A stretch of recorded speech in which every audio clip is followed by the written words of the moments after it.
Chapter 2. Life Opens New Doors. Frisk looks up at the mysterious creature once more. It didn't look evil this time, rather friendly. It had sweet eyes, small horns, and a nervous smile. Frisk's bad thoughts suddenly went away as she saw that the monster was helping her. It had soft white fur, small horns, a pink dress, and glistening blue eyes. "Are you all right, child?" it asked. Its voice was motherly, like it was one at one point. "Yeah, I'm all right," Frisk responds. Good, says the monster. Frisk noticed that her bones were no longer broken. "How long was I in here?" asks Frisk. "Not even a day," responds the monster. "Oh, I'm sorry. I didn't introduce myself yet," says the monster. "The name's Toriel," she says. Frisk climbs out of the bed.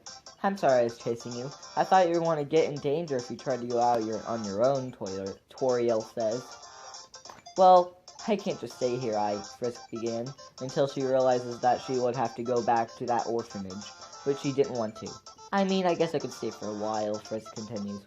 "Oh, okay, well, I guess I can take you home now," says Toriel. "All right with me," says Frisk. Toriel helps Frisk off the table. They both walk out of the room and back into the purple ruins. "So, who else is down here? What are the people like?" asks Frisk. Toriel looks at the ground. She remembered when she liked everybody, and everybody liked her, until she was left alone, or she left alone. "I guess I never was really a social butterfly," Toriel answers. Frisk knew something was fishy about going on with Toriel, but she didn't know what. "Don't worry, you'll be alright," says Toriel. "If you never face another monster, do not attack it," Toriel says. "But what if it attacks me, like that flower did?" asks Frisk. Try to make it not want to attack you," says Toriel. "What if it really wants to attack me?" questions Frisk. "You have a lot to learn," says Toriel. Frisk and Toriel arrive at the house. It was made out of purple bricks that the underground ruins were made out of. Toriel takes out her keys and unlocks her door. Inside was pink walls. There was a purple dresser, basement stairs, a pink lamp, and a picture of a snail. Frisk was never in such a nice place. She always lived in that broken-down orphanage. If only she could have let the other children escape. "Wow, this is nice," says Frisk. "Yeah, I don't really like it here," says Toriel. "Well, what's so wrong with it?" says Frisk. Toriel looks down at her dress. She doesn't really want to answer that question. It was such a past that she once lived and didn't want to remember. "Let's not answer that question," says Toriel. Toriel pulls out a book and begins reading it. "Go to your new room. It's the second door left," says Toriel. "Alright, well, we'll see you later, I guess," says Frisk. Frisk began walking to her new room. She turns left and opens the door to her new room. The color of the room was different than the rest of the house. She looks inside of her dresser and sees a shadowy picture of a monster family.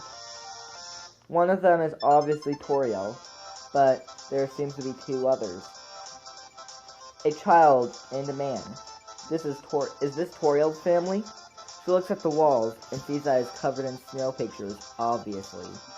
Frisk turns around and begins walking out of the room. She enters the living room and sees that Toriel is still reading her book. "How's it going, child?" asks Toriel. "Oh, I'm just going out for a walk," says Frisk.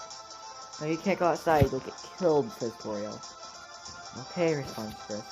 Frisk couldn't stay there for the rest of her life, so she decides to sneak downstairs. She begins walking down the dark hallway. It was nothing but shadows until she arrives at the room. It has a giant door, which could lead to the outside. She walks toward it, but feels its paw grab her shoulder.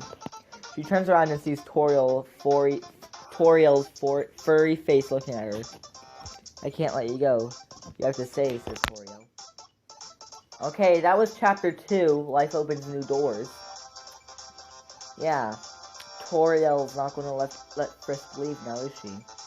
No, she's not. Okay, so let's go on to Chapter 3. This is kind of a pun. Chapter 3, Skeleton of Approval. "I just can't stay here," yells Frisk. Toriel jumps in front of Frisk and grabs the key. Without thought, Frisk smacks the key out of Toriel's hand. Toriel looks at Frisk in anger. "You nefarious little girl, I'm going to make sure you don't leave," she says. Toriel raises her hands, and orbs rise from the ground. Frisk constantly dodges the orbs and doesn't get hurt. You can't go, child. If you do, you'll die, Toriel notes. Let me out. I have to see the world, says Frisk. Toriel grinds her teeth and raises more orbs. Frisk wants to hit her, but she feels something that changes her mind. Something called determination. Something they call mercy. Stand still. She stands there. The orbs dart towards her, but they zoom right past. Toriel looks at her, surprised. No, it can't be, says Toriel. Toriel stops attacking. Child, how foolish of me, says Toriel. I don't know how we got it. I don't know how Alphys did it, but there's no way you'll die put there, says Toriel. Will you let me go? Asks Frisk. Toriel looks down at her skirt. Please don't fight back. Show mercy, and you will have no enemies, says Toriel. I won't fight, promises Frisk. Toriel opens the door. Frisk sees the snowy underground. Whole adventures await her. Toriel grabs Frisk and gives her a hug. Be good, Toriel says with a tear.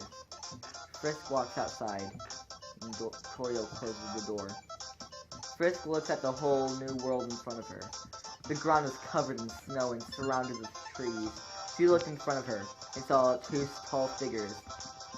She hid behind a bush. The second one heard one of them say that they were trying to catch a human. Frisk listens for more. Don't worry, Sans. There's a human somewhere around here. I can sense it, says the taller one. Well, are you sure you don't want to wait here all night in disappointment, says the shorter one. No, because I won't be disappointed. A human will walk through here, says the taller one. Okie dokie, says the shorter one. They both continue to look. They seem to be looking for something important. Frisk sees a long line of bushes. She gets on her hands and knees and begins to crawl behind them. She gets a closer listen. Alright, Sans, you could stay here and doze around all day, while I continue looking for that human, says the taller one. The taller one walks away. She continues standing still. You can come out now, human, says Sans. Frisk quietly exits the bushes. Sans turns around with a permanent smile on his face.